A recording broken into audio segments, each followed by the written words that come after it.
Sahanavatu Sahanau Bhunaktu Sahaviram Karavavai Tejasvinavadhitamastu Ma Vidhyavadhi. Om Shanti Shanti Shanti. Om Namo Brahmavibhyo Brahmavidya Sampradaya Vanshashyo Madhavyo Namo Gurubhyo Sarvopapavariga Prajnana Pratyagato Brahmivasmi Sarvopapavariga Prajnana Pratyagato Brahmivasmi. Om Narayanam Padmabhavam Vasishtam Shaktim Jagatruprakasharam Cha Vyasam Svam Gaurapadam Mahantam Govinda Yogindra Mathasya Shishyam Shri Shankaracharya Mathasya Padmavadam Jahastamadaram Shishyam Tam Kodakam Vartikakaram Shivanandam Madhurun Santatamānatosmi Suri Sri Puranam Alayam Karunalayam Namami Bhagavad-padam Shankaram Lokashankaram Shankaram Shankaracharyam Keshavam Badarayam Sutrabhashyato Vande Bhagavanto Punah Punah Ishvaro Guratmeti Murtibheda Vibhagine Vyomavyakadehaya Savinamadaye Namaha.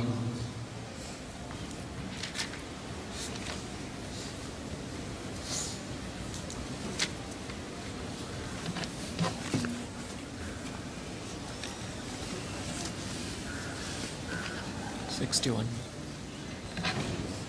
You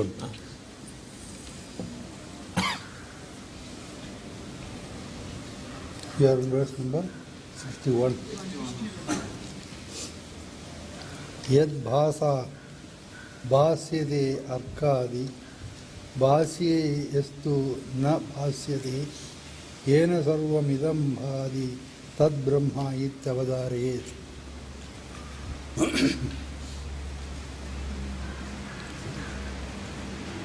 Again, realize, know, understand, perceive that to be the Supreme Brahman, by the light of which luminous orbs like the sun and moon are illumined, but which cannot be illumined by their light, and by which everything is illumined. So here the Master says some help, something, some hold, something to hold on to us, to the mind, in our meditation on the truth. It is that which illumines everything in this creation, including the light of the sun and moon. Generally we think sun and moon illumines everything. It is true. But that sun and moon themselves are illumined by the light of this, and that is called Brahman. That is given the name Brahman. It is not the physical light. Physical light also is included. The light of consciousness through which we see the sun, the very existence of the sun is because of our consciousness. If there are no consciousness, which will never happen, if there are no consciousness, Where is the place? Who can see? Who can say that there is the sun? It is the consciousness that is within us that says that there is a sun, and sun is illuminating everything. Similarly, not only the sun and the moon and the stars, but all objects here, including a subatomic particle, is illumined as though, that is, we are becoming conscious of, their very existence is due to this presence of this. And that is called Brahman. Realize that, says this verse.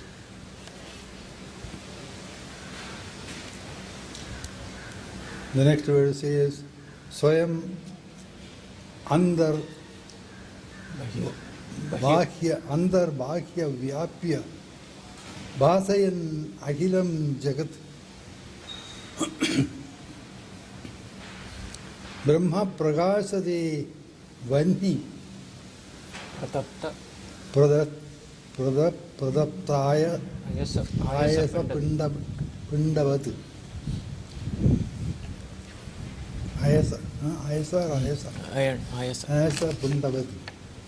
The Supreme Brahman pervades the entire universe outwardly and inwardly and shines of itself. It illumines everything. That was what is stated in the previous verse. Now, who illumines that? Don't put that question. It is self-illuminous.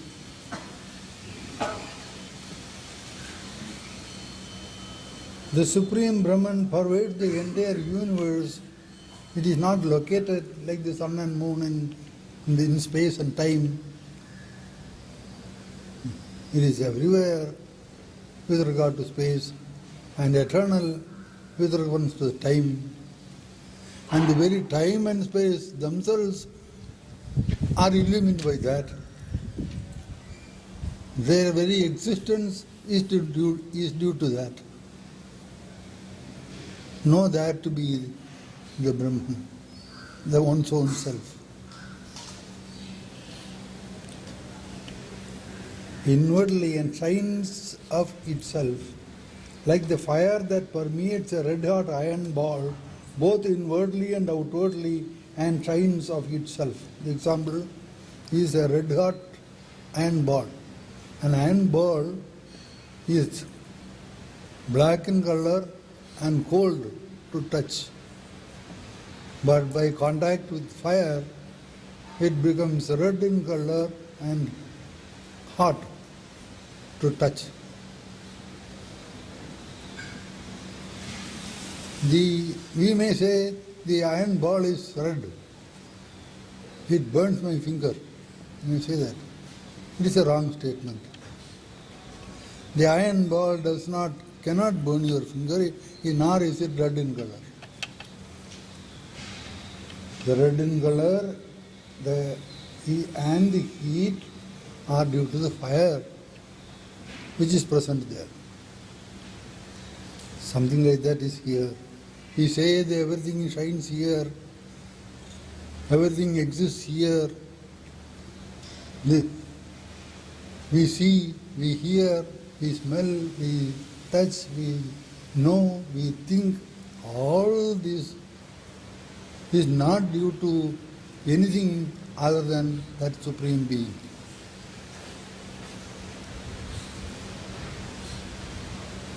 It appears that we may say, I am seeing, my eyes are seeing, my ears are hearing. No, the truth is the hearing and the seeing and everything that is done here is because of the presence of that. Know that to be Brahman and realize it.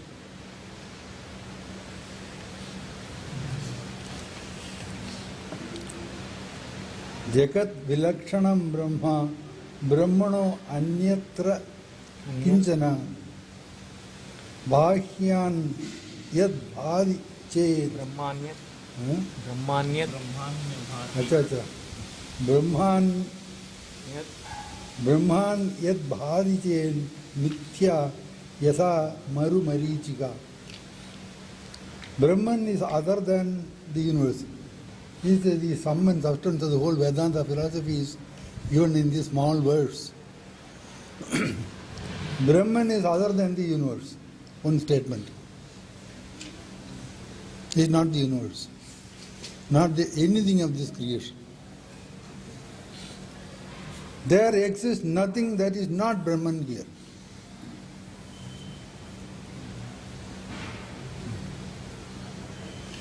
There exists nothing other than Brahman here. First it said everything is not Brahman. Brahman is something other to everything.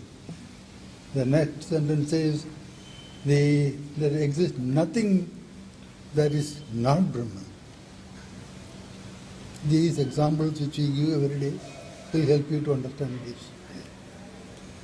If any object other than Brahman appears to exist, if you think like that, then it is like a mirage. Seeing water in the desert. That means it is not there. It is an unreal appearance.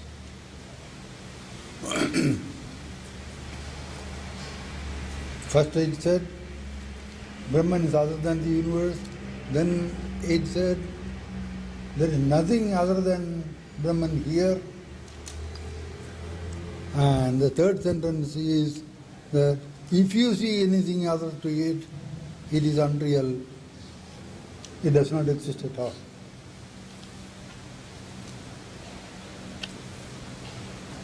Yes.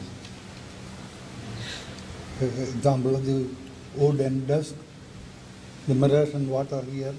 The mirage water appears to be there, but it is not there. What is there is the desert and the sunlight. There is nothing other than the desert there. The desert is different from the water. Desert alone exists, and if you find anything other than the desert, like the water, it is unreal. It does not exist at all. It appears to be there. You see it with your eyes, but still it is not there. In spite of the fact that all of us see the water in the mirror, you know it is not there. What is really there is the desert. And the desert is different from the water, the mirage water. There exists nothing other than the desert. No water at all. No waves. You may see even waves in that water. You may see reflections of trees there. All these are non-existent. They are mere appearances. But what is there is the desert. Similarly here, what is here is Brahman, which is not the world. Yet Brahman alone is here.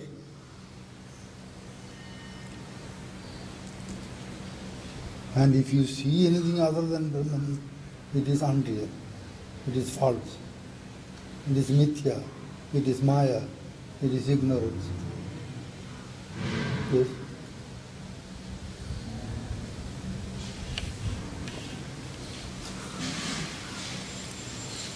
The ignorance through which Brahman appears as the world, like the desert appearing as water,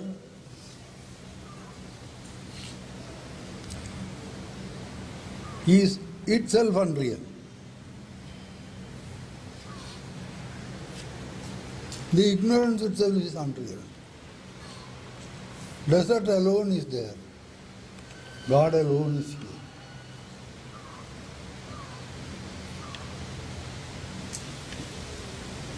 Ignorance, which is ultimately destroyed by knowledge, has no objective reality or absolute existence. It is an inexplicable state of the mind of the perceptor. of one who sees the world. The confusion in the mind.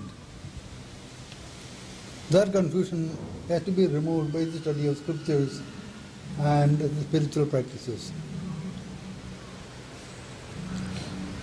Non-dualistic Vedanta does not negate the reality of the universe. Remember this. Don't go with the wrong understanding that Vedanta says everything is unreal here. There is no universe. Don't go with that wrong understanding. Many people do it. It's a mistake.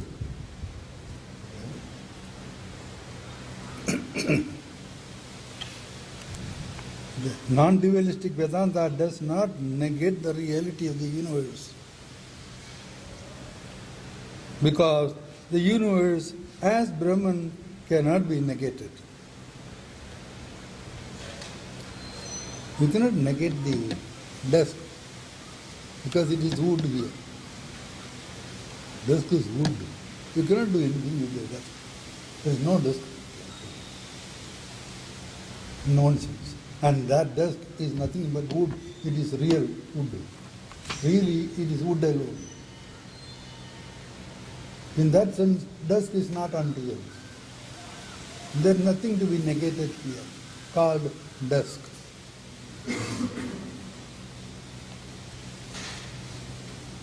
Why Vedanta says it is unreal at a particular state of understanding, in a particular level of instruction, at a particular stage, Vedanta does say that the world is unreal. In order that they say because we first thought that world as such is real.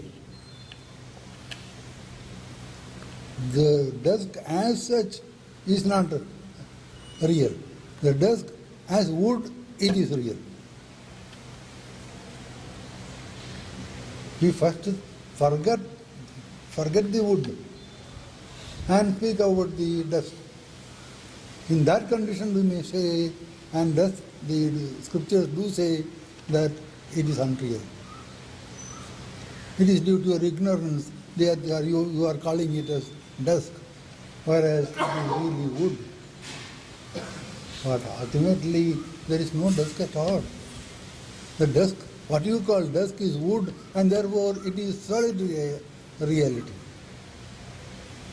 Similarly, here in the world, though in the early stages, in a particular level of understanding, the scripture says that the world is mithya or unreal, that is not the ultimate truth. The world is nothing but God, nothing but Brahman. Don't may say it is unreal. It is Maya. There is no Maya here. In the end, as the other day I said, it is like the X in the arithmetical problem, which is brought in to solve the problem. That X is neither in the question nor is it in the answer. In the working out the problem, in solving the problem, we introduce and something called EX, which helps us to solve that difficult problem. And what happens to that EX? It disappears. It is not in the answer. Neither was it in the question. Something is like that is Maya or ignorance. It is introduced to help us to understand the truth. Don't hang on to the word Maya and go on saying everything is Maya, everything is Maya. That is not Vedanta. That is wrong understanding of Vedanta. Vedanta says the whole creation is nothing but God, real of all realities, more than real, more hard, more solid than that yonder mountain, yet subtler than the subtlest, either subtler than the subtlest mind and intellect. Never say it is Maya or ignorance.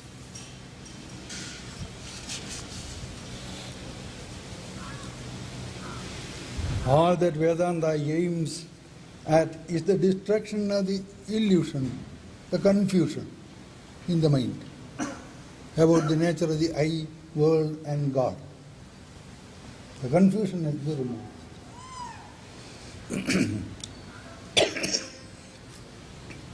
All that Vedanta aims is the destruction of the illusion which projects the universe of name and form and makes it appear as other than God, other than Brahman, other than the self. That confusion is to be removed. Drishyade shruyade yadyad brahmano anyan tad bhavet tattvajnanascha tad brahma sachidanandam advayam. All that is perceived, all that is heard, again, all that is smelled, all that is touched and sensed, all that is experienced, all that is thought of by the mind, known by the intellect,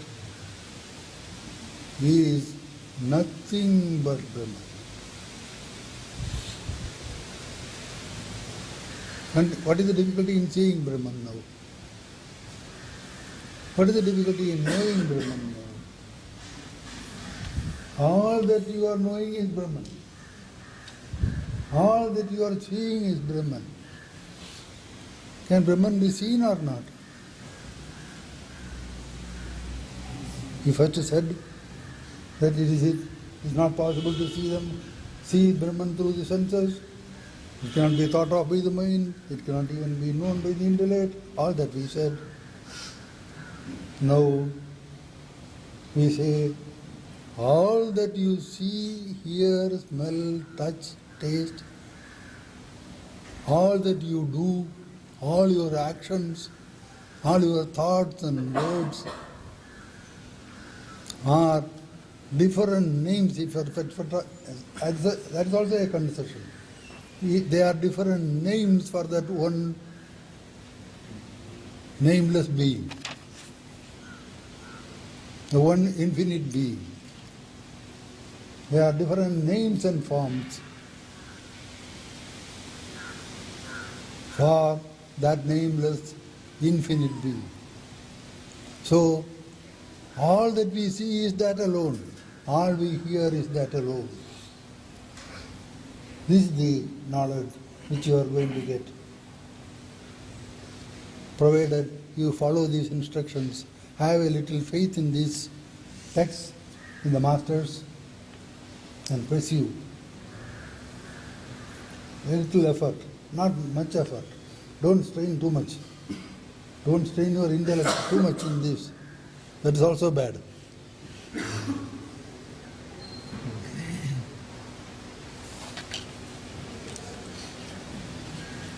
All that is perceived, all that is heard is Brahman and nothing else.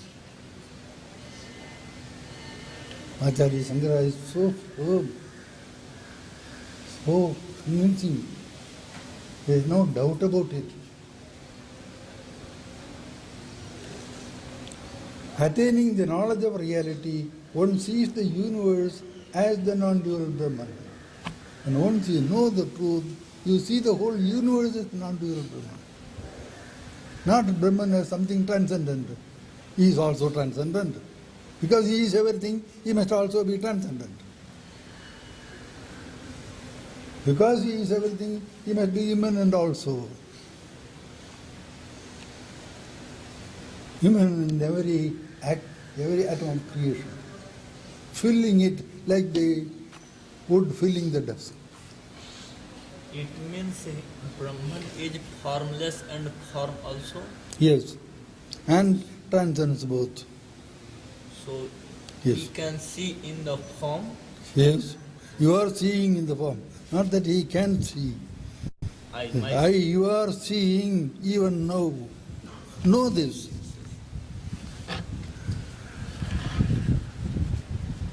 We think we want to know Brahman. We want to see Brahman. Now, Master says You are seeing that, know that. You are seeing Brahman alone, but you are thinking that you are seeing the world. When you are seeing the rope, you thought you are seeing the snake. When you are seeing the desert, you thought you are seeing some water there. Rectify this mistake. The mistake is, at least in the example, there is something to be rectified. But in this problem, the truth, even that is not there. Even the ignorance and the illusion is that. The confusion is that.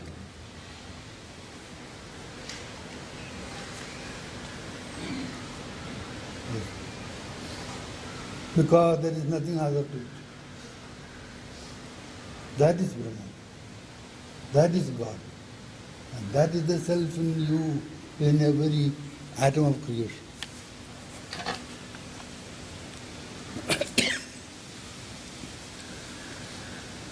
Attaining the knowledge of reality, one sees the universe as the non-dual Brahman, which is, we call it existence, knowledge, bliss, absolute, Sat Chit Ananda. These terms are helpful, but they should not be an obstruction to understanding. Sanskrit words there. Though if you do not know Sanskrit, leave them off, understand it in any other language. All languages are as good as Sanskrit. The truth shines in all these. Truth alone shines. What language is required for this?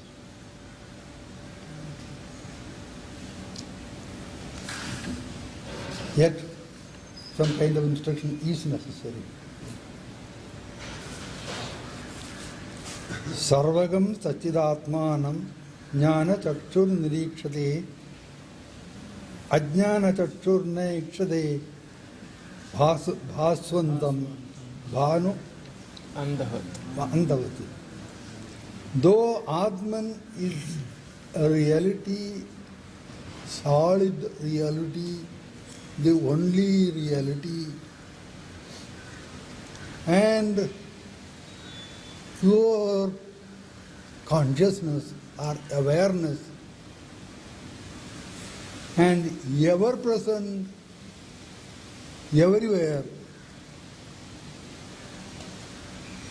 yet it is perceived by the eye of wisdom alone. This knowledge must be there. Then you can perceive. Not the physical eye that perceives objects. Again, you thought you have understood it. Now it is being, shaking is given.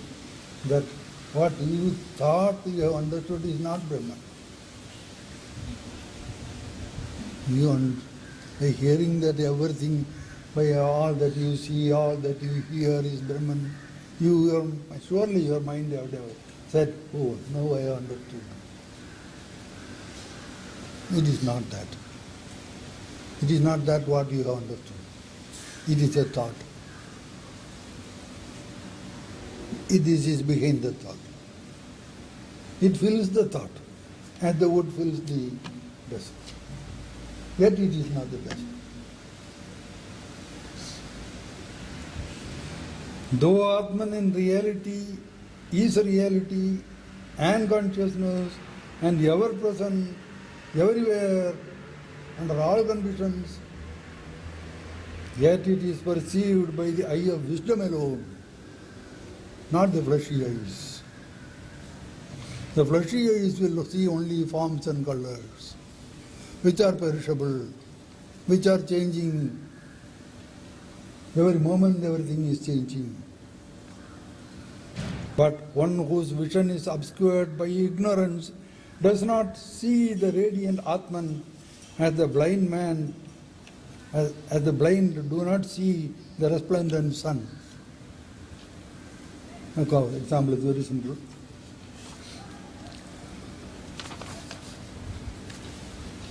So now we say, though when you are seeing the dust, you are not seeing the wood.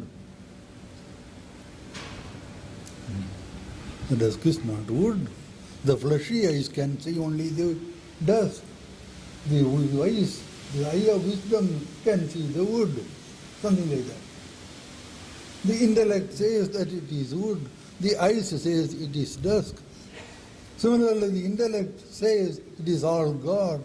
But the eyes, ears, nose, they say it is all forms, colors, sound, etc.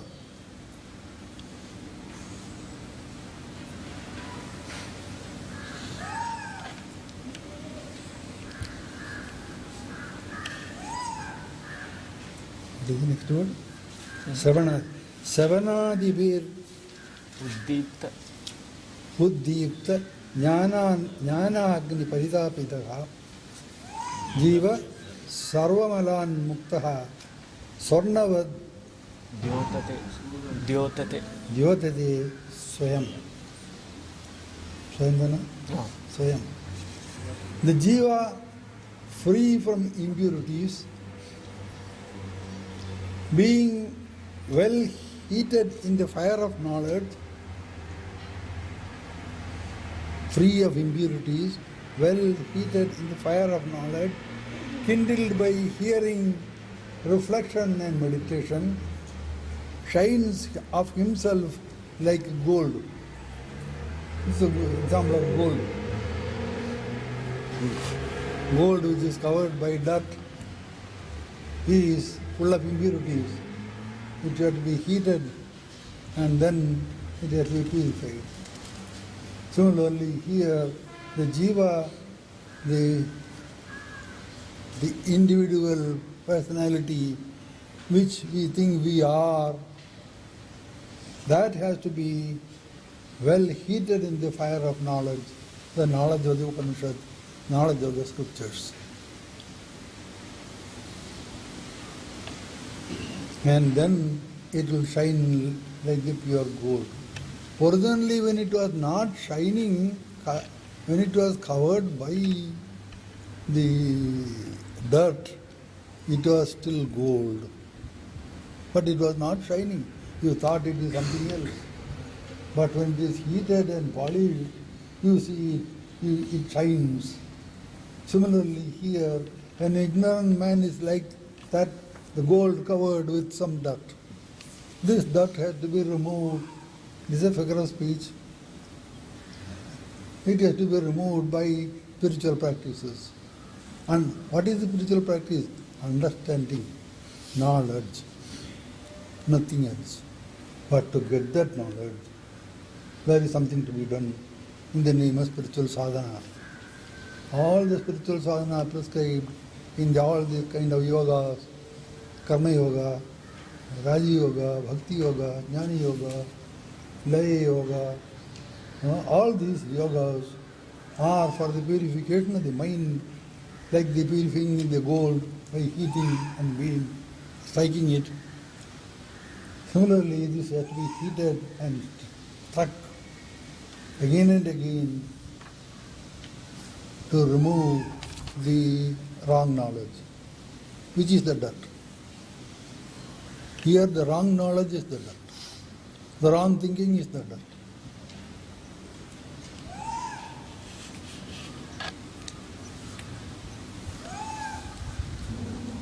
Hridāgāso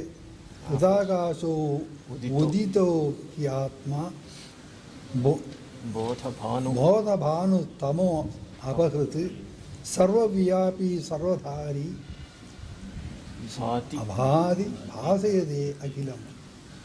Atman, which is the sun of knowledge, sun illumines the whole world. Atman illumines the sun also. Not only the whole world, but the sun also. It illumines the whole of creation.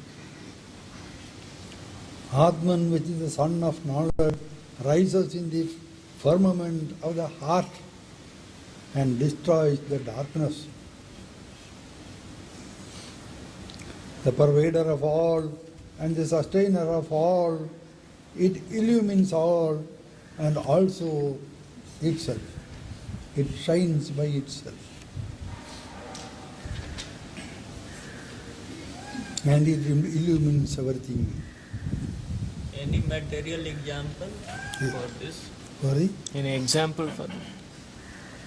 The sun is the example. For example. But we said the sun is illumined by that.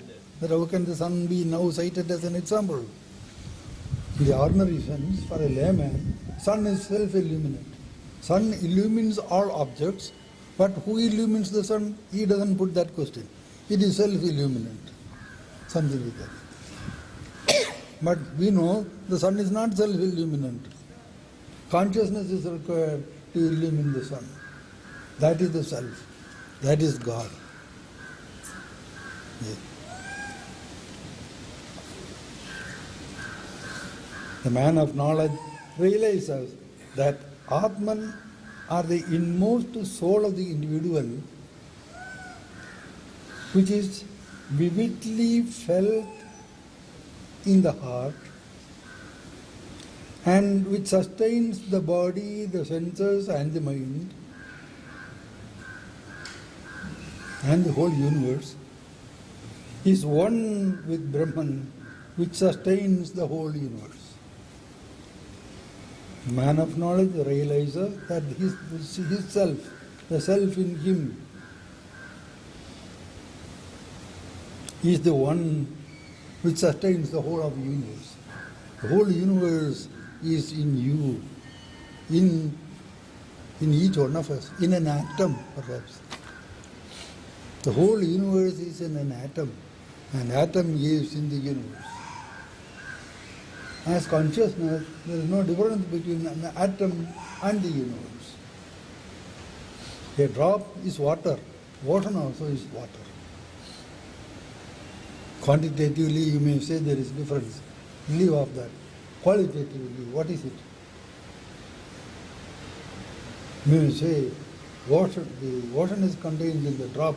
Drop is contained in the ocean, taking into consideration not the quantity, but the water, the quality.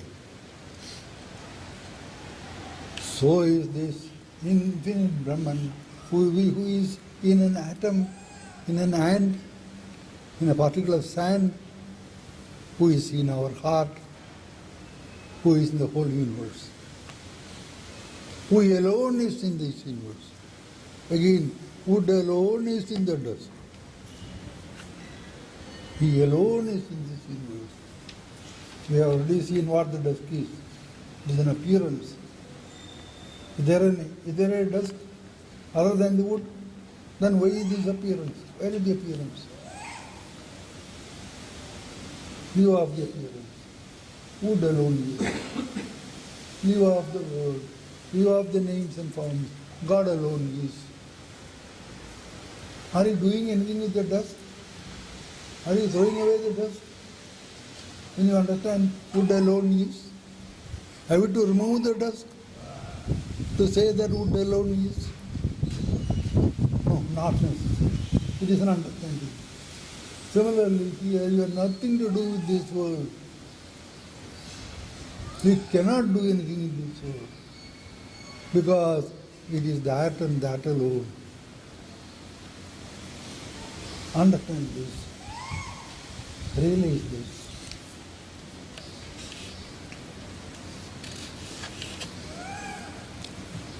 Dikteshakalat anapekshya sarvagam Shidadiham nitya sukham niranjanam Yasvatmatirtham bhajade vinishkriyaha sa sarvavid sarvagado amrudo bhaved.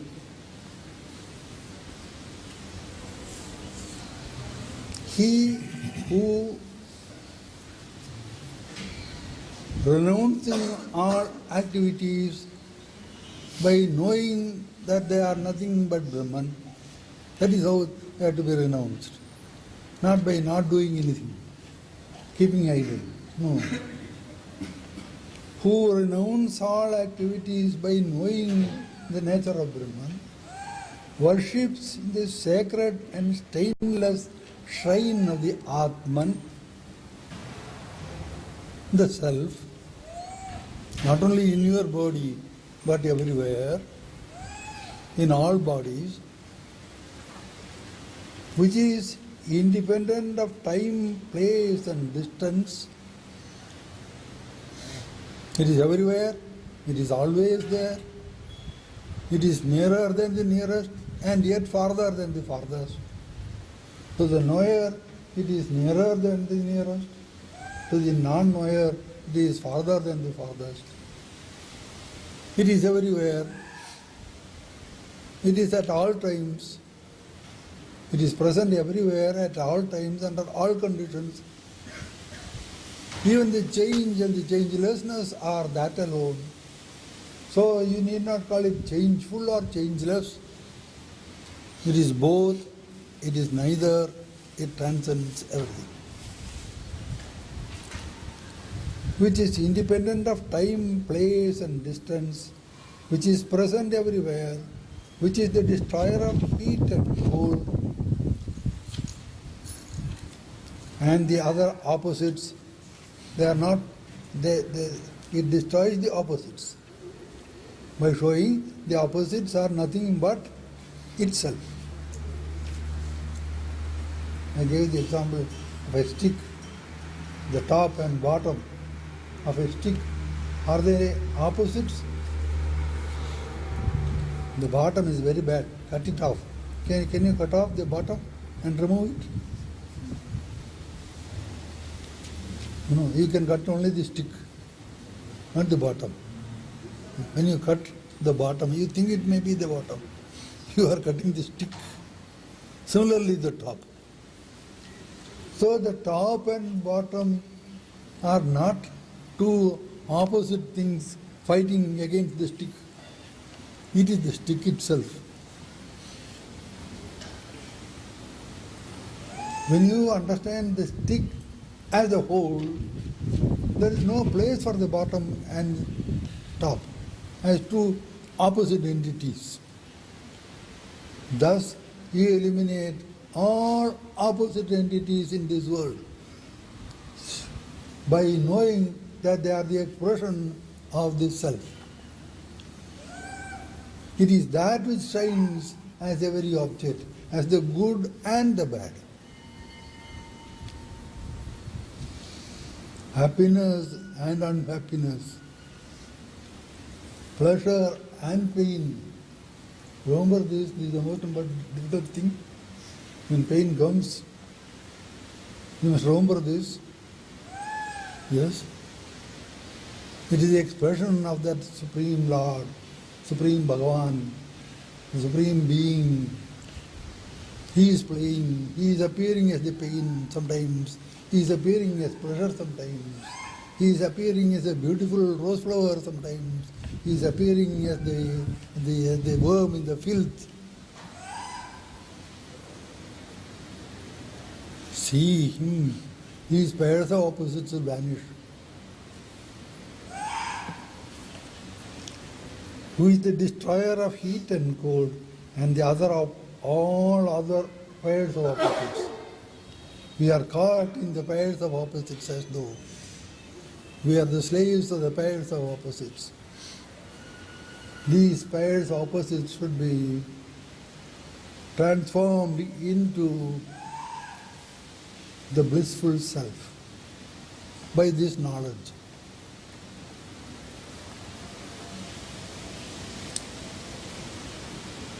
And which is the giver of eternal happiness. Eternal happiness. It is not. It has no opposite called unhappiness.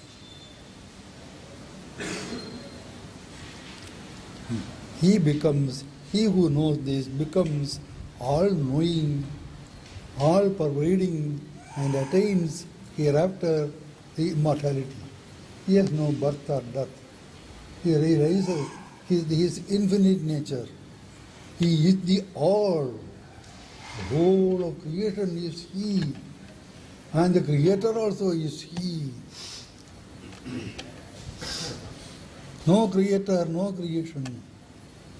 It is the Creator that is appearing as creation and creating. The process of creating also is He. The created world is He. The Creator is He. This is the discovery. This is the knowledge that you get.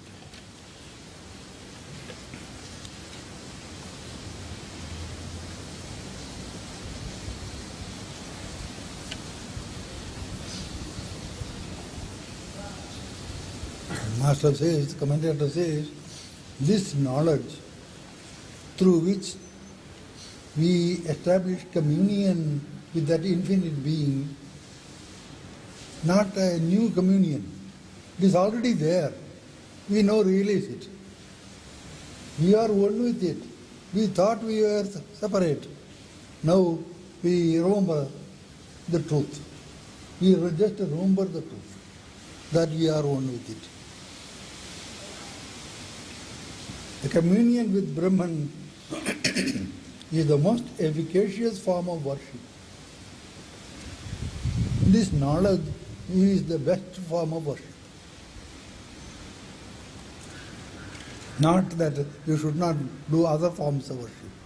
The other forms of worship have their place in the scheme of things, and they are helpful for purification of the mind. By virtue of even a moment's serenity, by this understanding, a moment's serenity, the peace which you understand, which you get, the ultimate peace, not the mental peace. The peace which you get, the serenity which you get by this understanding, if you get it even for a moment in your meditation, attained through the knowledge of identity of the Atman and Brahman, the seeker attains the merit that one may obtain by bathing in the waters of all the holy rivers in the world, by giving away the entire world in an act of charity, by performing 1,000 sacrifices, by worshipping the 330 millions of gods, and by rescuing through after death rites one's ancestors from the suffering of the nether world. All these great acts, meritorious acts, they are meritorious, they have to be done. People do it with great effort, with great expenditure of money. All this together, the effect of all this together, you get by this serenity for one moment. Yes, if you can get by this understanding. Let the mind remain serene for at least one moment through this understanding. You get the benefit, the merit of all these acts done, enumerated here. By the very birth of a man whose mind is absorbed in the Supreme Brahman, by this knowledge, by the very birth of a man who gets this knowledge, the immeasurable ocean of this Satchidananda, his family becomes sinless, his whole family becomes sinless. Not only he. Yes. His mother becomes blessed, who gave birth to that body. And the earth on which he walks becomes sacred.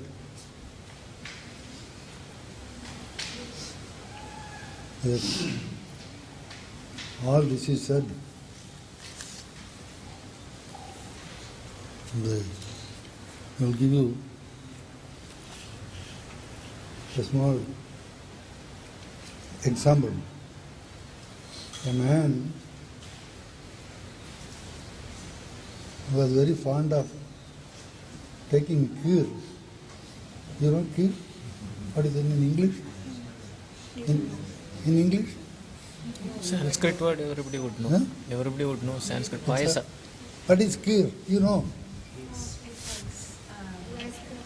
Milk pudding. Rice pudding. Pudding or something like that. Very sweet. Not like a half sweet. No. It's very, very sweet. He wanted, he liked it.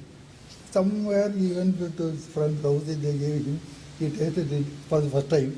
He found it very sweet. He came to the house and then asked his mother to prepare something. It's very nice. I got it there. I tasted it. It's so nice.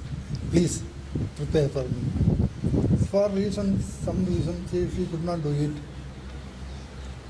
Days passed, weeks passed, months passed. He was repeating the request to the mother. Mother was not preparing it. After long, 6 months, he was waiting for kheer. The desire for the kheer is so much. He was describing all things to the mother, the sweetness of it, the beauty of it. The mother one day somehow managed to prepare it and placed a small cup with a spoon in his front, in his lunch. The boy, not even boy, he was very happy. But he did not take it. He was describing again the kheer, the beauty of the kheer, the taste of the kheer, how it looks like, how the other day that his friend gave the kheer, how he tasted it, how he was asking his mother so many times, she did not oblige him. He was telling, speaking. The kheer is in front of him, he is not taking it. Then the mother said, what a fool you are. The kheer is in front of you. You have been asking for this last 6 months. I have placed it before you. You are keeping quiet. You are not touching it. I have prepared a large quantity so that you may be satisfied. You are not even taking the first cup.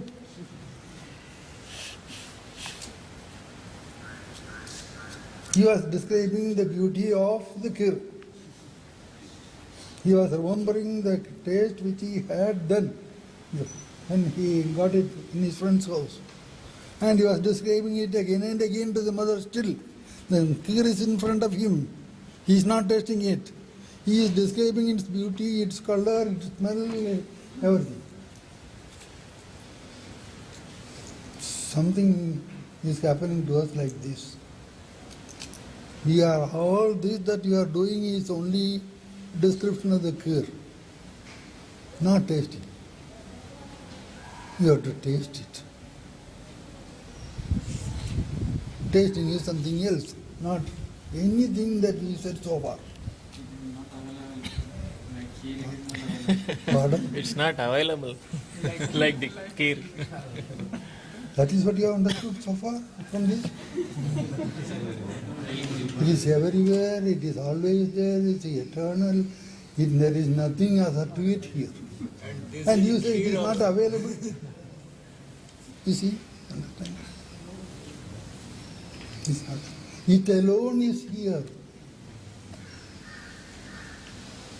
It alone is here.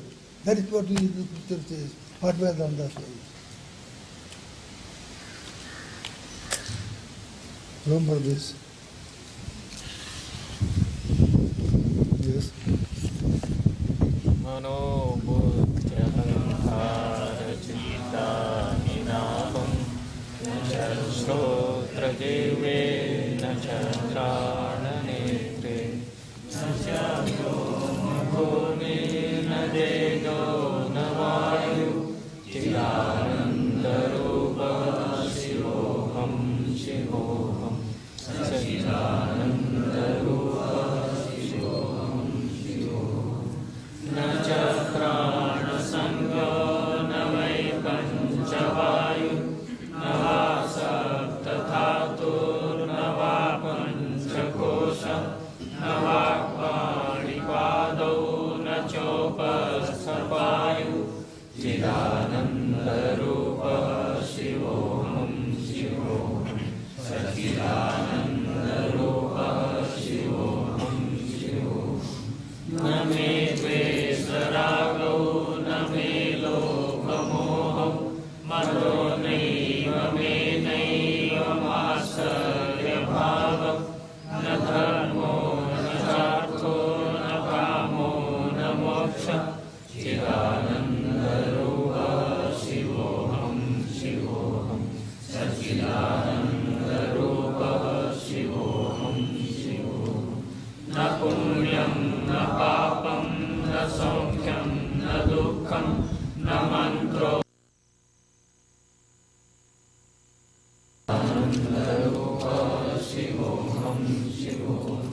न मे मृत्युशङ्का न मे जातिभेद पिता नैव मे नैव माता च जन्म न बन्धु न मित्रं गुरुर्नैव शिष्य चिदानन्दरूप शिवोऽहं शिवोऽहं सच्चिदानन्दरूप शिवोऽहं शिवोऽहम् अहं निर्विकल्पो निराकाररूपो विभुर्व्याप्य सर्वत्र सर्वेन्द्रियाणां सदा मे समत्वं न मुक्तिर्न बन्धः चिदानन्दरूप शिवोऽहं शिवोऽहं सच्चिदानन्दरूप शिवोऽहं शिवोऽहम् ॐ पूर्णमदः पूर्णमिदं पूर्णात् पूर्णमुदच्यते पूर्णस्य पूर्णमादाय पूर्णमेवावशिष्यते.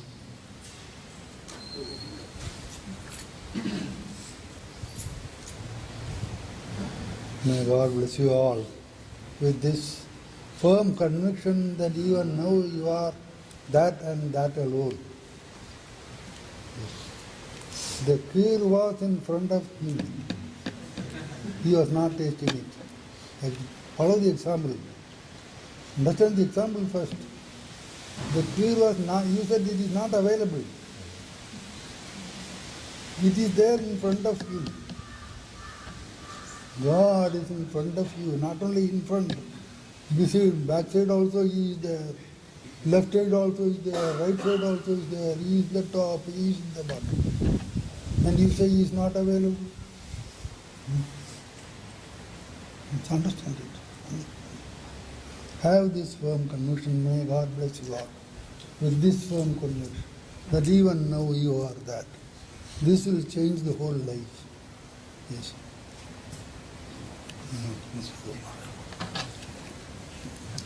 We are grateful to Maharaj Oh, Maharaj. for all these days that he has taught us, and our dear students and all of us convey and pray.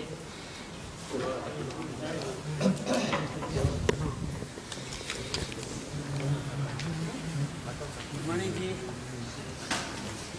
will give an offering, loving offering of my students. Our dear students have brought loving offering for Swamiji.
After his coming, you enter later he will become angry. That's why he told Radha Krishna Swami, come and sit properly.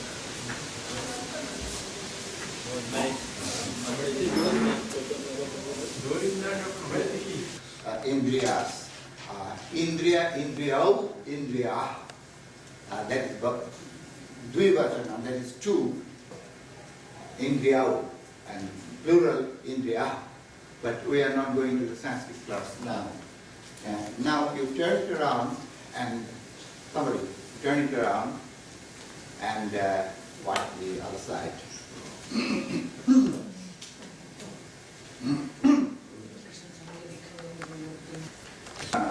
चाहिए जरूरत है No need.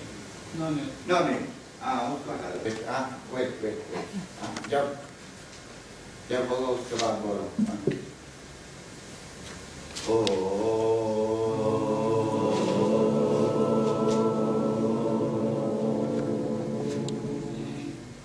Om Namah Shivaya. Om Namah Shivaya. Om Namah Shivaya. Om Namah Shivaya. Om Namah Shivaya. Om Namah Shivaya. Om Namah Shivaya. Om Namah Shivaya. Om Namah Shivaya. Om Namah Shivaya. Om Namah Shivaya. Om Namah Shivaya. Om Namah Shivaya. Om Namah Shivaya. Om Namah Shivaya. Om Namah Shivaya. Om Namo Narayanaya. Om Namo Narayanaya. Om Namo Narayanaya. Om Namo Narayanaya. Om Namo Narayanaya. Om Namo Narayanaya. Om Namo Narayanaya. Om Namo Narayanaya. Om Namo Narayanaya. Om Namo Narayanaya. Om Namo Narayanaya.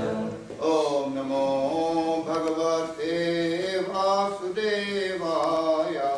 Om Namo Bhagavate Vasudevaya. Om Namo Bhagavate Vasudevaya. Om Namo Bhagavate Vasudevaya. Shri Ram Jaya Ram Jaya Jaya Ram. Shri Ram Jaya Ram Jaya Jaya Ram. Shri Ram Jaya Ram Jaya Jaya Ram. Shri Ram Jaya Ram Jaya Jaya Ram. Shri Ram Jaya Ram Jaya Jaya Ram. Shri Ram Jaya Ram Jaya Jaya Ram. Shri Ram Jaya Ram Jaya Jaya Ram. Shri Ram Jaya Ram Jaya Jaya Ram. Anandoham, Anandoham, Anandam Brahmanandam. Anandoham, Anandoham, Anandoham. Anandoham, Anandam Brahmanandam.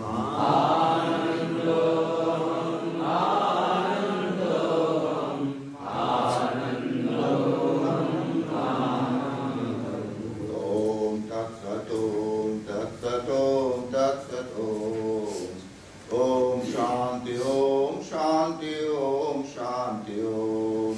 Om Tat Sat Om Tat Sat Om Tat Sat Om. Om Shanti Om Shanti Om Shanti Om. Now we'll start. You have already written down on the back side. Okay. Now, in Western philosophy, there is a saying of Descartes, the French mathematician and philosopher, who said, cogito ergo sum, which means I think and therefore I am. It is true. A human being is a product of his thinking, which leads to action. Action leads to experience, and it is the experience of the various aspects of life that forms the character of oneself. And it is in the process of formation from the time we originated as a primordial matter, sustained by a higher spiritual force, on account of which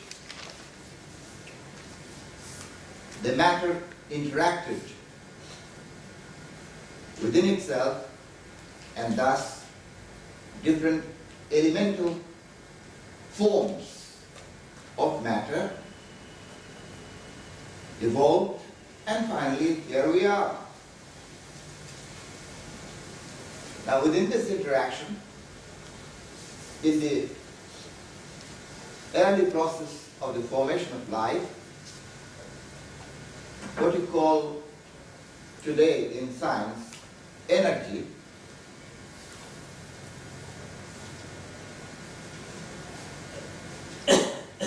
was defined by the rishis of the Vedas as prakriti. But prakriti is sustained, elemental forces of life is sustained by Purusha. And you see in the Kena Upanishad, the gods won victory, Agni and Indra and Varuna and Vayu, they were all celebrating their victory, but finally they knew that it was not through their power that they were able to attain victory. They were able to be powerful on account of the presence of Parabrahman, or Supreme Purusha. You are familiar with that story. Huh? I don't know, if you are not familiar, you better read Kena Upanishad, because otherwise I have no time. So, now the concept arose in different traditions as to what we are. What we are. Now you have to be very careful when you read in the scriptures as to what we are. You must always learn to differentiate between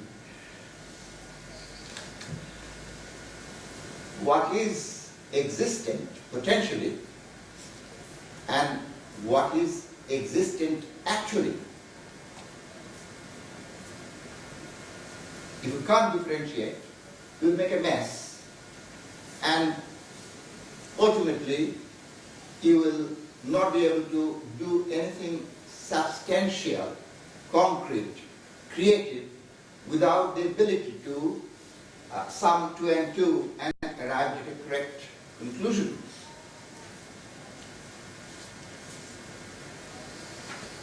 Now, you read, although it is not originally so, but later on, the 4 Mahavakyas. Later on, it's not originally in the Vedas, but later on, through the centuries, devised. Aham Brahmasmi. I am Brahman. Now, what is this? It's complete nonsense if you say I am Brahman. After all, after a couple of hours, you'll get hungry. And then you are a physical body. What is the use of beating your breast that I am Brahman? And then, if you are no longer here, if you have to go to a shop, you have to pay some money to eat. And that money comes through some earning power. So what is the use of beating your breast if you say I am Brahman? The shopkeeper will not give you food. Your hunger will not be satisfied. So you have to understand what it is. You are potentially Brahman, not actually Brahman. the essence of your soul or the inner consciousness has the nature of an infinite, is of an infinite nature. And why I am telling so, anything that I say or anything that you want to say must be supported by a factual evidence. If you don't have a factual evidence, you say, I hope it is so. You cannot say that it is so. It is true that through the five senses we can't perceive everything. But in order to apply what is transcendental, the only means that we have is through the five senses. Love is a quality which is very intangible. It is an emotion, a deep emotion. If your heart is pure, love is also pure. In the sense that if you are unselfish, love is unselfish. But that emotion means nothing unless that unselfish emotion for a person you say that you love, unless you do something through your action, through your attitude, in your relationship, unless you substantiate it, such as in the form of helpfulness, caring, supporting, serving, being concerned about the welfare of the person you love and trying to do something about it, then it is merely an imagination in your head. That means nothing. So, although it is a subtle emotion, and it is an infinite possibility of being better and purer, still you have to bring it down to the substantial level in order to know if it is true or not, if it is an imagination or if it is a reality. If a person you care for is sick, if your heart does not move, if you don't do anything about it, call a doctor, take care, personally attend, then that emotion called love means nothing. If a friend who is hungry and he has no money, and if you say you love that person, you will somehow or other try to get some food and give him something to eat so that he is not hungry. If you don't do it, the emotion you call love is just an imagination. So anything that is infinite has to be brought down to the level of tangibility, and there we are again the physical body. But why is it said that we are Atman, Aham Brahmasmi, another Tattvam Asi, that thou art, that is, you are the Supreme Brahman. I am Atma Brahma. This Atman is Brahman. Prajnanam Brahma, the consciousness is Brahman. Now, all these great words, what is called Mahavakyas, or great words, Vakya is word, or utterances, sometimes translated as, would not mean much unless you try to substantiate them within the limitations of human nature. And it's only because you're trying to substantiate which is spiritual, human nature can evolve and can progress, can be purified, otherwise you cannot. It is the aspiration to know more than what you know that makes knowledge progressive. And that's why it is said, Atman, the Atman is potentially of the nature of the infinite, of the nature of the limitless. Is it so? Am I merely saying that just because I have read I am Atma, Brahma, Tattvamasi, and Prajnanam Brahma, and Aham Brahmasmi? Is it merely because I have read? It is not so. It's not so, because truth is evidence. First of all, truth is evidence, and then truth is spiritual aspiration. These are the two basic guidelines. And what is the evidence? Because the nature of the Sat, or eternal, never dies, because although we are sick, although we know we'll die, we still believe that life continues. It's a vague notion. We don't know if it's true or not, but in every person. It is there. And that is what makes us not to accept death with resignation. It may be also to a certain extent on account of the attachment to the physical body, but nobody really accepts death willingly. That is the human nature. A great saint may do so because he knows that something within him is deathless. But most of us don't do so because unknowingly we are aware of something which does not die, and therefore we don't accept death. And then knowledge, however much you explain, however much you learn, still there is more to know, because no great scientist, no great literature, that is no great writer of either classical literature, let's say, as to the formation of the basic values of life, or scriptural writers, spiritual teachers, will ever say that this is the ultimate truth. There is more to know. There is more to know. Now you read in some of the pictures, this is the breath of God, which is nonsense. You understand? They say Vedas are the breath of God. It's nonsense. It is in the sense that they were inspired by spiritual aspiration. It doesn't mean that they cannot be better. They can certainly be better. It's not that they are the ultimate truth, because they say so in the Bible. They say, the fundamentalists say that whatever is written you cannot question, because it is to keep the sheep in line. At one time people did not know how to read and write. 99% of the people did not know how to read and write. 1% of the people only knew how to read and write, and they were generally the priest class. And they wanted to keep the knowledge, because of power, knowledge is power, in their hands, and therefore they made this type of dogmas. So it is not really so. But the fact is, we know that there is still a great knowledge that is waiting to be discovered.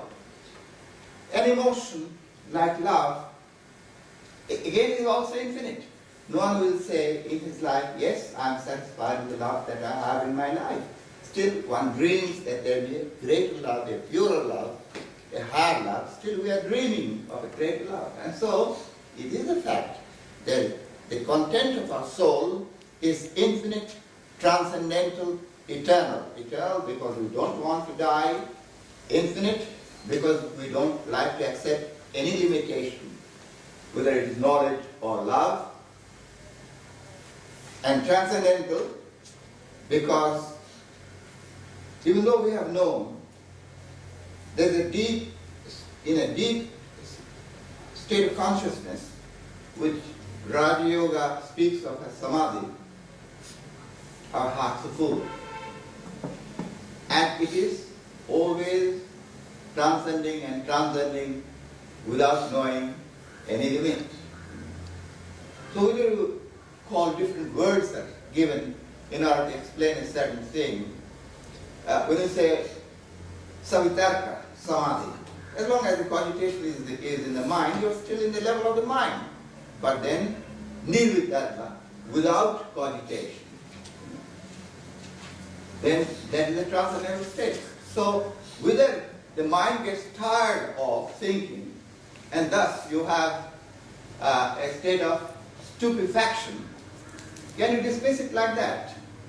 After a point, in most of the cases it is so. Like the dervish, they whirl and whirl and whirl, and out of exhaustion they fall down, and they think it is great lifting up. To the vast majority of the person, it is so, fatigue. Just like you do kirtan, all the time singing and singing, you get a sort of a self-hypnotic effect, and also a collective hypnotic effect, and the exhaustions of the spirit. Singing and singing and singing, you get a little bit tired, and then that stupefaction you think is a great spiritual attainment. It's not so.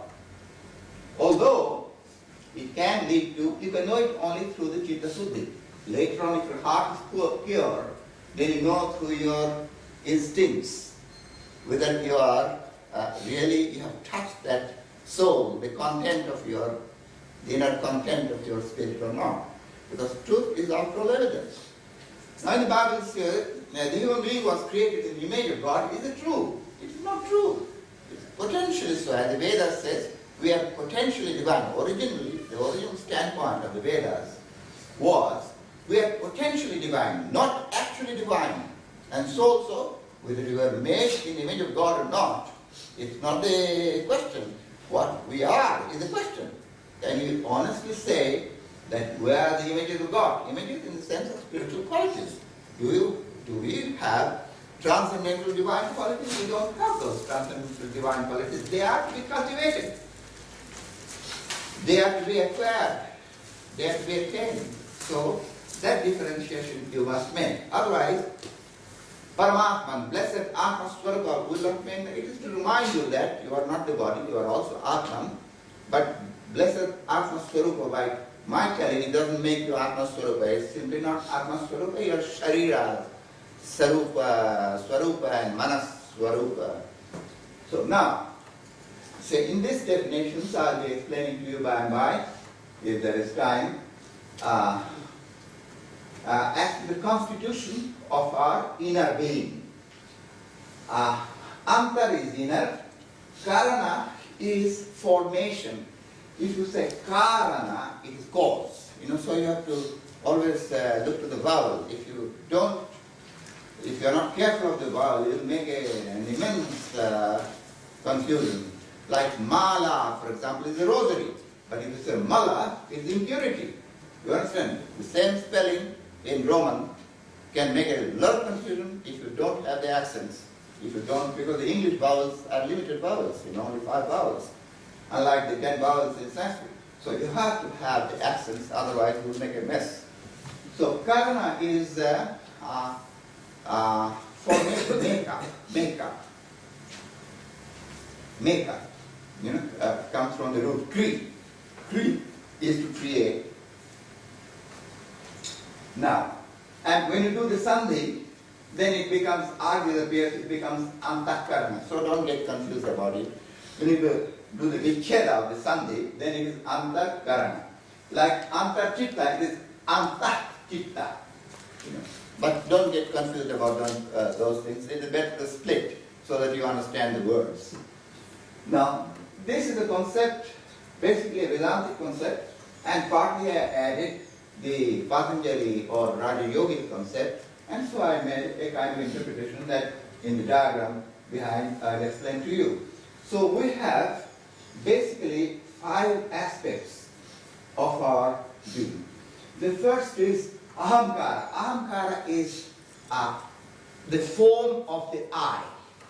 Now, this I, as I told you, cogito ergo sum, it means I think, therefore I am. But how you are able to think?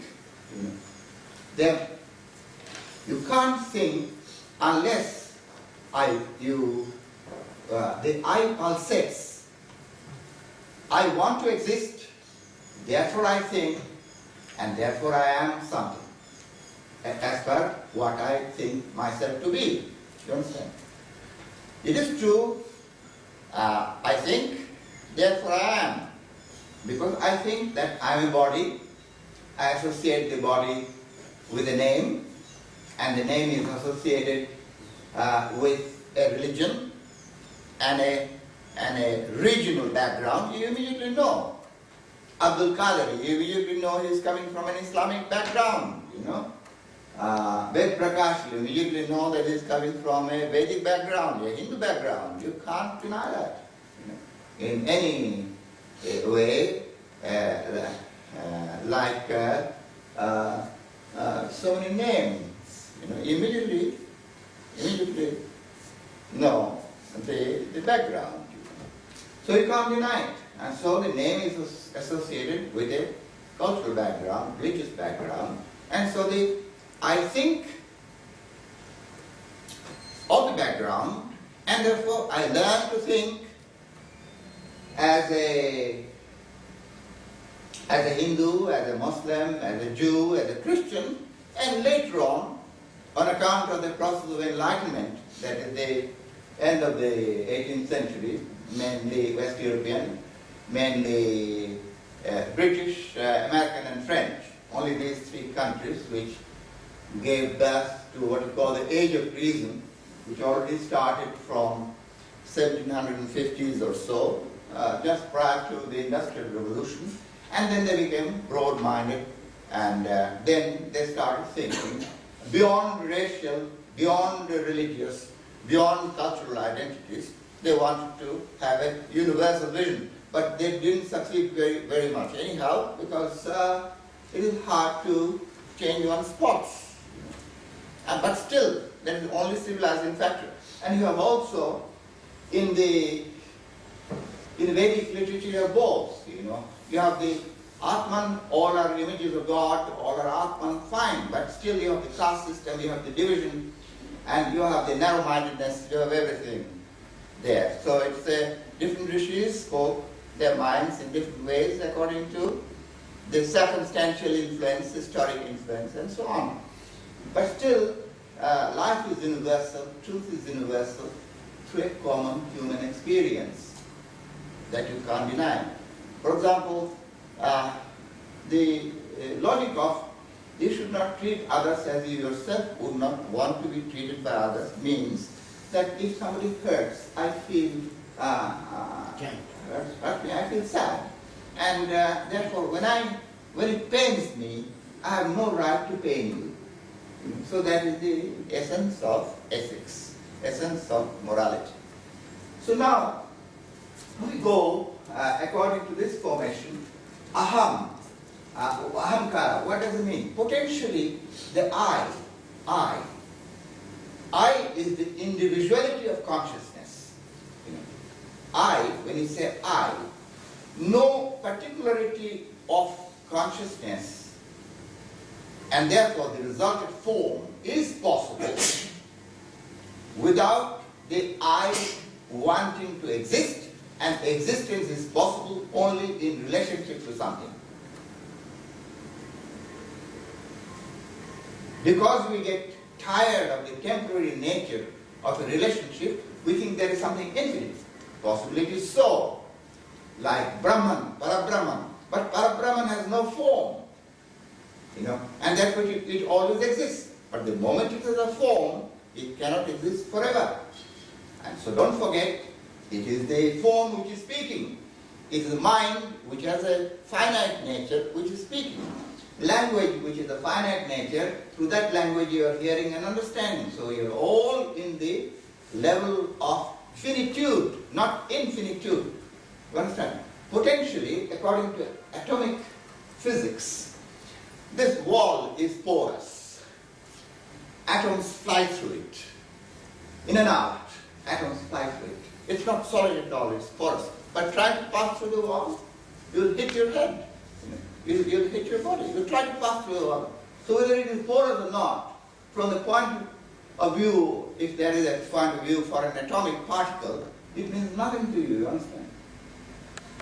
Carpet, this carpet, for example, this dari, for a microscopic organism, a microbe, let's say, is a mountainous territory. But for you, it is flat. It's not a mountainous territory. So don't deceive yourself by saying that it is a mountainous territory, because you're lying. You understand? So you go by basic factual relativity. After all, we are talking in level of relativity. Because when you are Paramatman, I have nothing to say, because Paramatman is omniscient. You have nothing to know because you are already omniscient. You understand? But we are talking on the level of the finitude, and life is a series of relativity. And through that relativity, you develop a sense of right and wrong, and because of the sense of right and wrong, you do not hurt yourself, you are fair to each other, you do not cause suffering to others, and thus we manage somehow to behave in a way that is worthy of something which is within us, which tells us you are deathless, you are infinite. And it's not a myth, because if we are not deathless, we'll all be happy to die. If we do not have an infinite longing of the spirit for spiritual values, we'll all be happy with the material things of life. But even the most solvent person, materially prosperous person, asks if he or she is happy or not. Not necessarily so. You can be surrounded by a lot of wealth, and yet you cannot say that you are really very happy. Give a dictator absolute power, he still cannot say that he is very happy. So there is a spiritual content of our being that we cannot deny. But on the basis of that, civilization depends on how well we are able to develop that potential in life. Now I don't like Shankara's definition because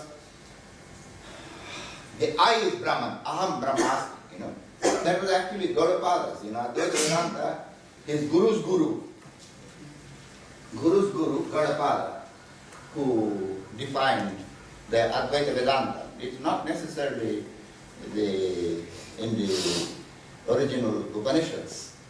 As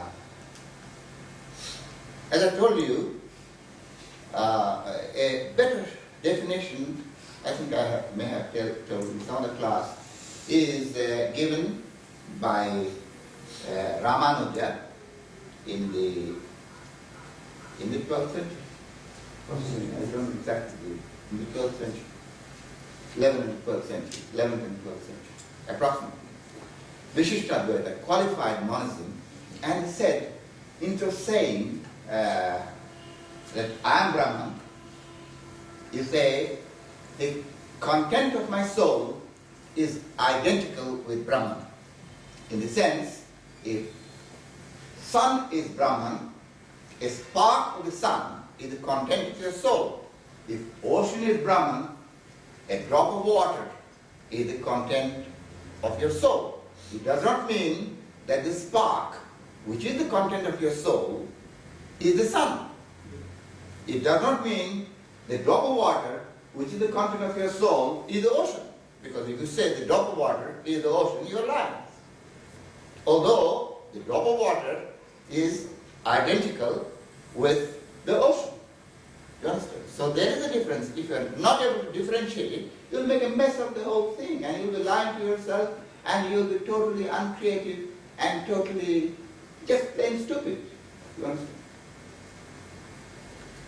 Even as I told you, Samadhi state, the great rishis, or you say saints, who are in a state of Samadhi, how many are there? We have 900 million people in this.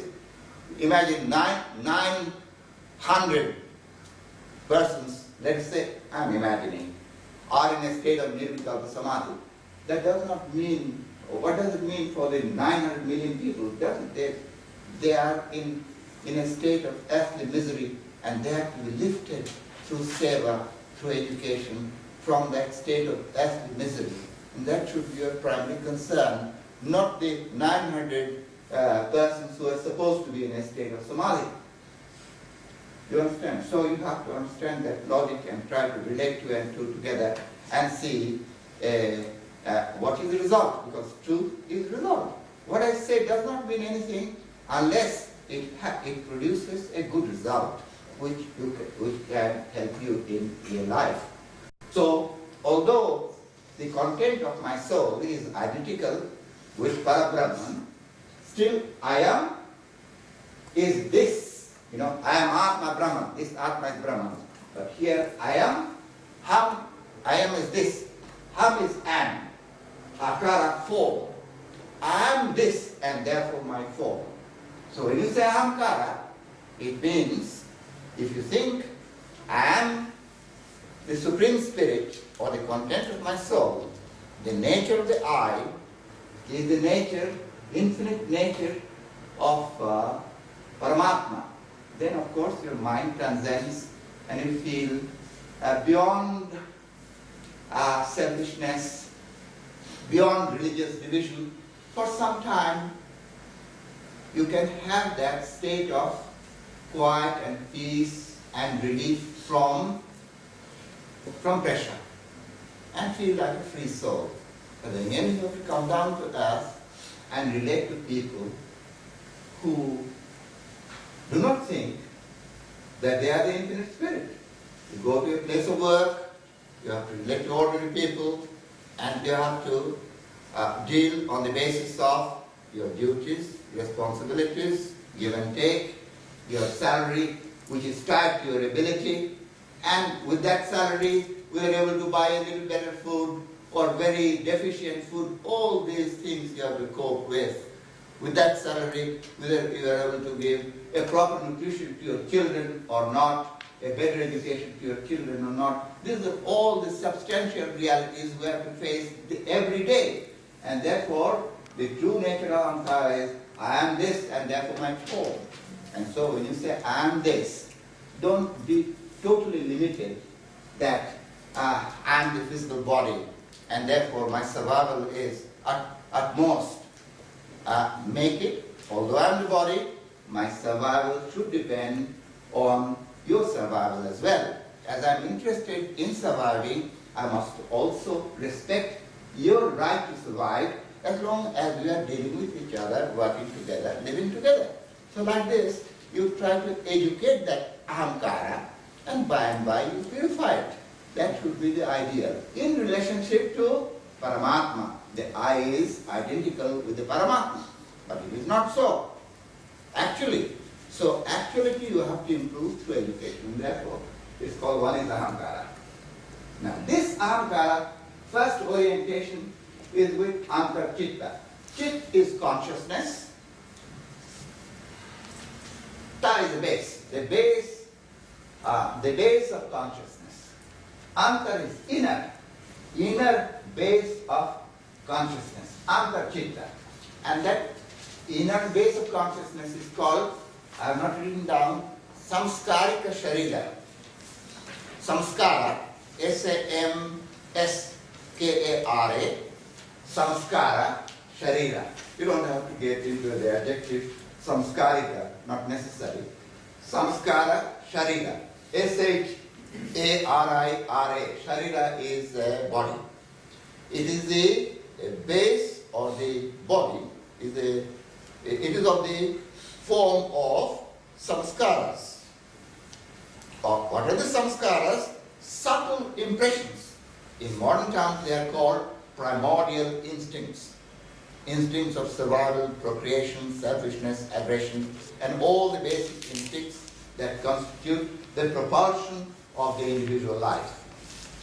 And so, this is called antarchitta, the innermost base of our consciousness. That is the material consciousness, that is the consciousness formed by Prakriti, not yet Purusha, or the spiritual content of our being, that is the material content of our being.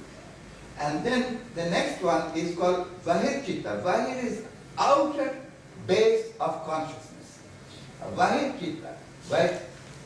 And it is called Smriti Sharira. Smriti, S-M-R-I-T-I, Smriti means memory. Sharira is the body. Of the form of memories. That is the field of consciousness, which is of the form which consists of memories. Now in modern terms, from the time of Freud, that is about 100 years ago, in modern terms, antarchitta can be related to the unconscious, and vahirchitta can be related, if you want to use a more psychological term, subconscious. So antarchitta is unconscious, vahirchitta is the subconscious. Subconscious because you have access to it, such as recollection of a memory, and therefore it is a field of experience through registered memories. And antarchitta is a field of instincts to which you have no access, but which influences your mind and actions by the propulsion of the instincts, impulses. Impulses have no logic. Impulses are not oriented to any thinking. They come spontaneously and they are captured by vahirchitta, and suddenly you think, because in the vahirchitta, in the subconscious, there is a sense of right and wrong. The impulse says, some money is lying down, grab it. And then White Chitta says, it is not your money, you must find out the owner. So like this, the White Chitta or the subconscious, the basis of thinking that makes you decide your values, what you should do, what you should not do, the sense of right and wrong. Manas is the conscious mind. Mind, a field of energy which is awake. Now, Antachitta is not awake, it is dormant. You cannot say it is completely sleeping because you have the autonomous functions of the body going on account of the Antachitta. Also the impulses come out. So it is alive, but you are not conscious of it.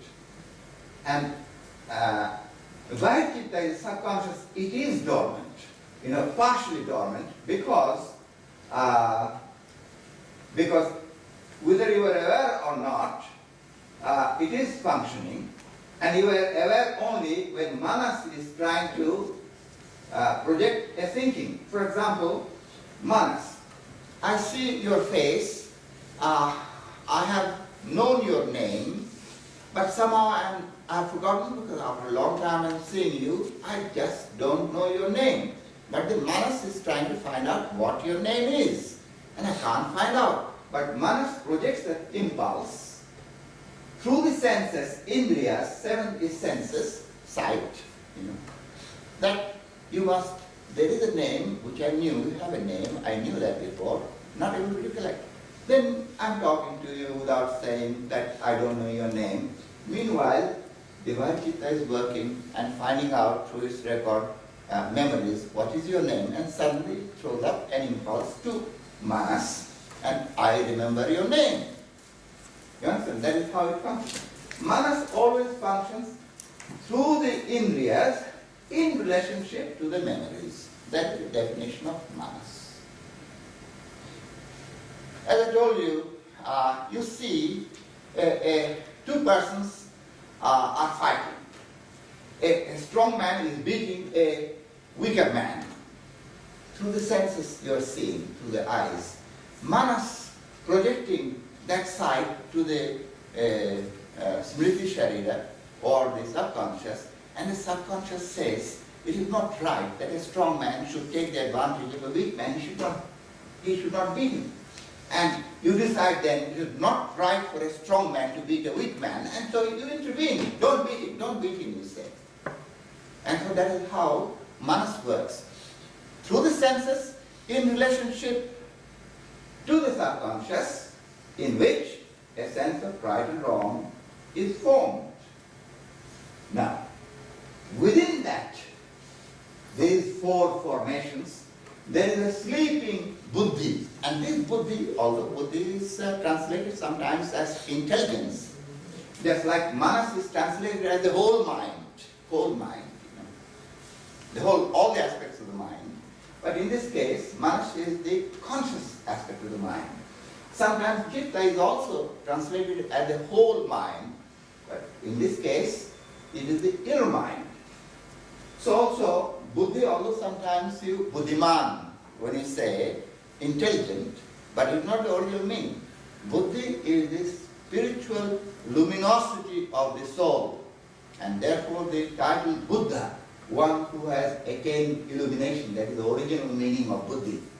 Although later on, an intelligent man can be said buddhiman, with intelligence. But its real meaning is the luminous nature of the spiritual content of our being, buddhi. That is transcendental spiritual consciousness which filters through the Vajchitta, and there it takes a form of what is truth, our understanding of truth, beyond logic. If there was nothing beyond logic, it would not be possible to discover any new knowledge in science. You understand? If it is merely in the subconscious, we will be producing only what is available in the books, which is the case in 99.9 cases. all the scientists, all the laboratory workers, lab assistants, scientific workers in the laboratories, they'll be able to produce only what is available in the books. But a person suddenly makes a breakthrough and discovers a new field of knowledge.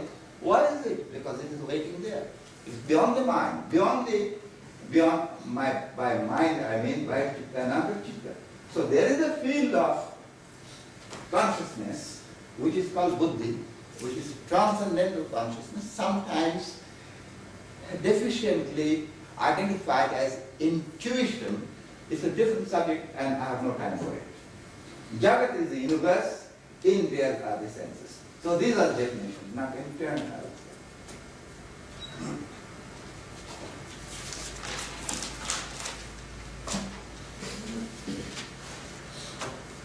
In one class, it's not possible to explain because it takes time to understand. Now, in this diagram, one, as we know, is Ahankara. The I, the primordial I want to be, I want to exist, and therefore, I am Ham, I am this, I identify myself with this. And therefore my form. So A is the outward impulse. The I, one. This is Ahankara. This is the base of Ahankara. The I pulsates. A is the outward pulsation. I pulsates. I want to be. I want to be something. And therefore I start thinking later on.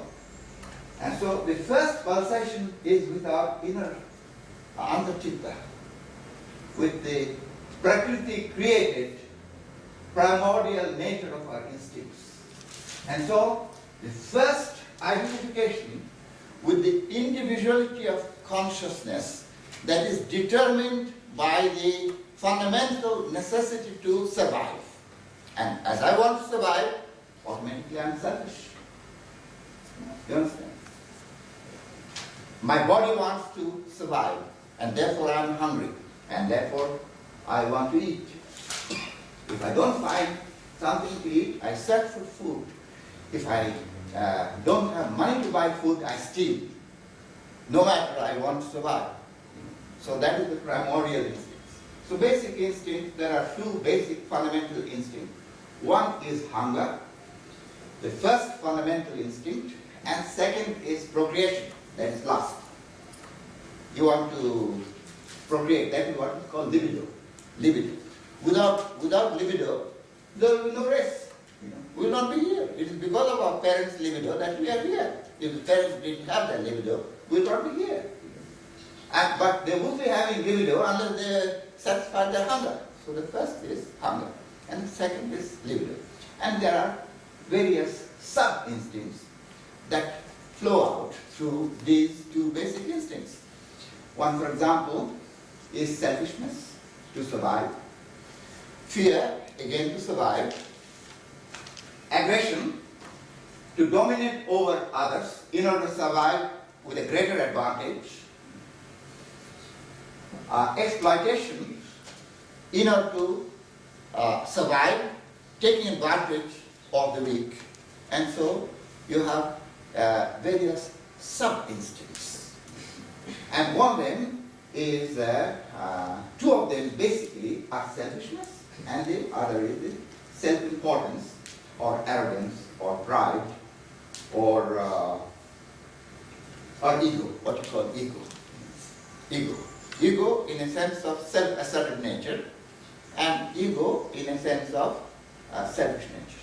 So selfishness and aggressive nature, and selfishness and self. These are the two basic sub-instincts. And then there are many other sub-instincts like hate, jealousy, fear, anger.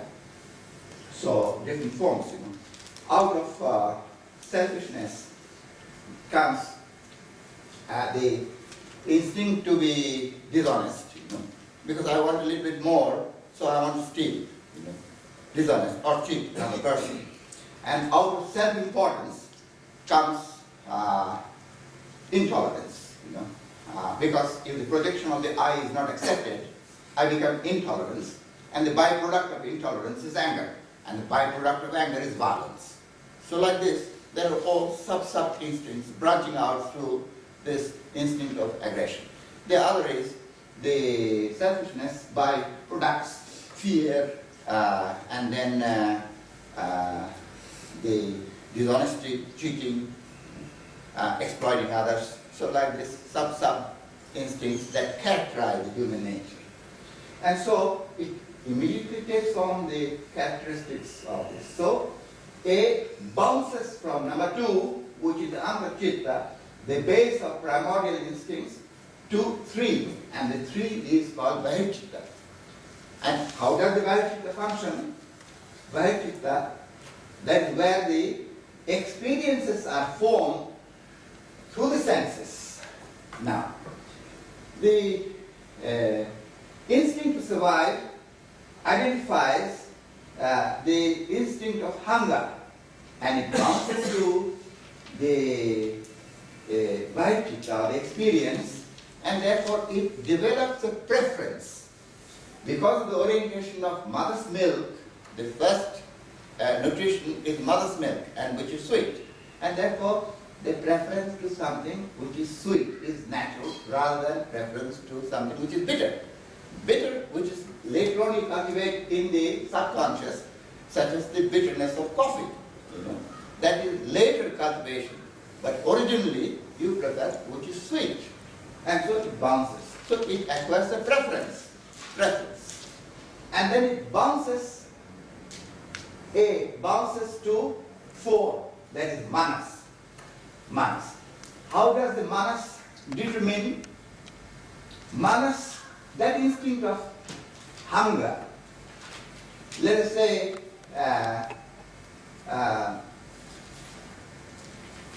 bounced against a memory, let's say a kind of food you like.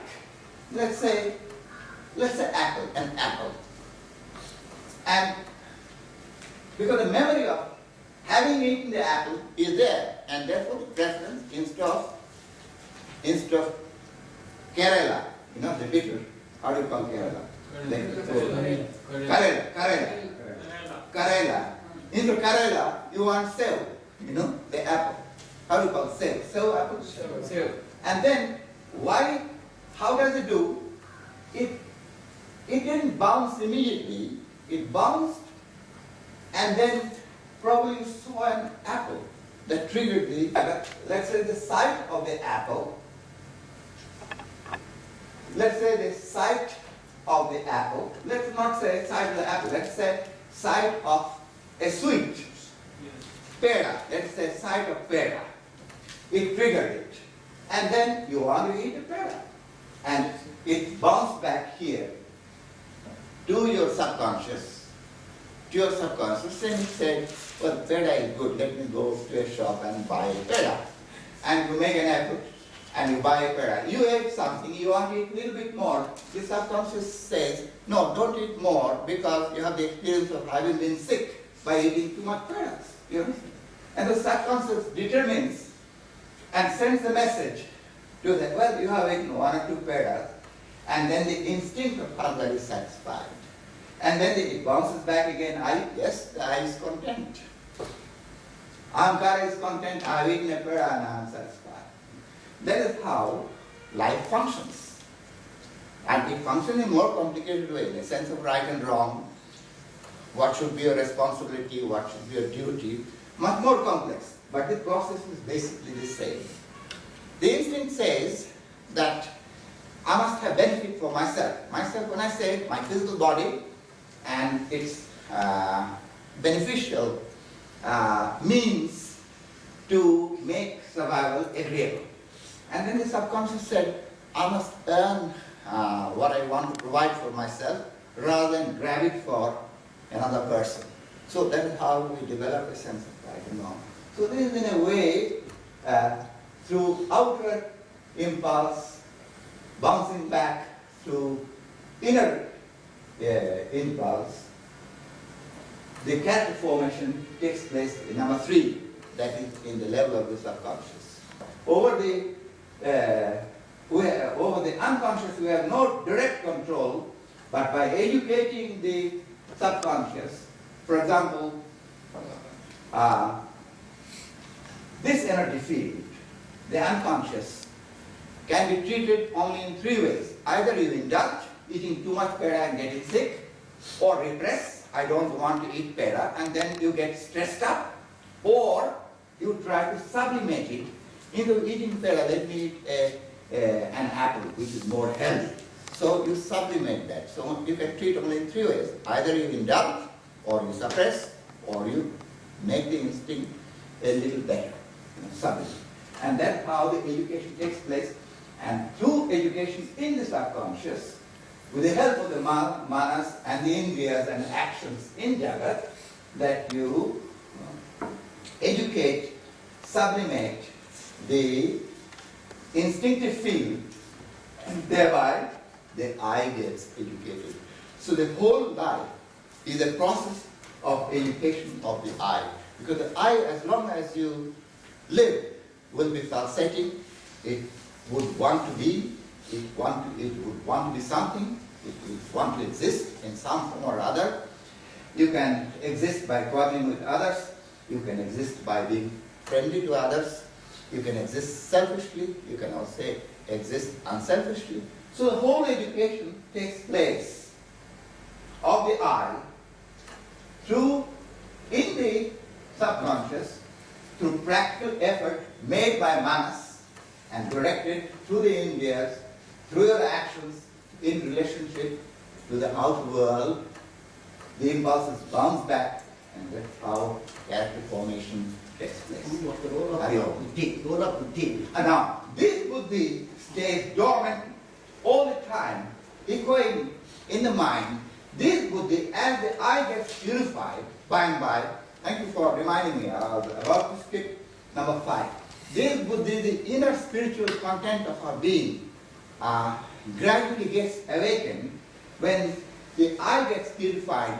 The I is like a lamp with a lot of soot, and therefore the light does not shine. Although the light is burning inside, you don't see the light because there is a lot of soot. And as the I gets purified, as you clean the soot, the buddhi, the spiritual content of our being, the great purity of heart, the kindness, the mercy, the integrity that shines through, that we call godly qualities, that incapable of harming a person, incapable of thinking bad of a person, although you recognize what is right and wrong, but still you do not harm a person, you do not hurt a person, you try to forgive a person's mistakes, you try to help a person. All this takes place through the light of the buddhi, and the light slowly shines through. And that's why buddhi is the image of God, in which we are made potentially, not actually. And the purpose of life is to awaken this buddhi. The purpose of life, aham brahmasmi, to awaken that identity of the aham with Brahman. That is the purpose of life. To awaken through buddhi, through the light of God within, by cleaning the soot of the lampshade that covers the light of God. Buddhi is the principle of illumination of the light of God within. Hari Om. If Swamiji permits, we can ask them. Right. If you want to ask. If you want to get some clarification, you are welcome. Right. As I told you, it is a bit complex subject, but as you study in 2-3 classes, you can easily understand. 3 or 4 classes, you'll be able to. First time it's a rather a strange subject, and so it doesn't register very well. But if you repeat in 3 or 4 times, you try to analyze and try to think, then you'll get a clear picture. But now you can ask, wait, now today the course is over, and then your examination starts. Any question, please? What is the relation between heart and mind? Somebody is telling to purify the heart, and somebody is telling to purify the mind. Both are the aspects, 2 aspects of the two sides of the same coin. When you say heart, you are talking of emotions, feelings. When you say mind, you are talking of logic or thinking. You understand? Now, when you say purify the heart, it means the instincts flow through emotions. You understand? And then these emotions are filtered by the mind, by the logic of right and wrong. You understand? So, when you say mind, it is thinking, analyzing, determining, choosing, deciding. When you say heart, it is a feeling. Now, the feeling can be quite raw, and feeling also can be pure. And so, it is the mind again which tells the heart, purify your emotions. So, what you call a feeling of love, from the level of possessiveness and from the level of the satisfaction of the ego by saying that this is my son, this is my daughter. That you say, you are a soul, Suddhoshi, Buddhoshi, Niranjanoshi. You remember in the Upanishad, the mother sings the lullaby to the child. You are the pure soul. You are the luminous one. You are without anjana, without impurities. So the mind tells those emotions springing from the number 2, the Untitled Chapter, that you are of the nature of buddhi, number 5, and that is how the heart is divided.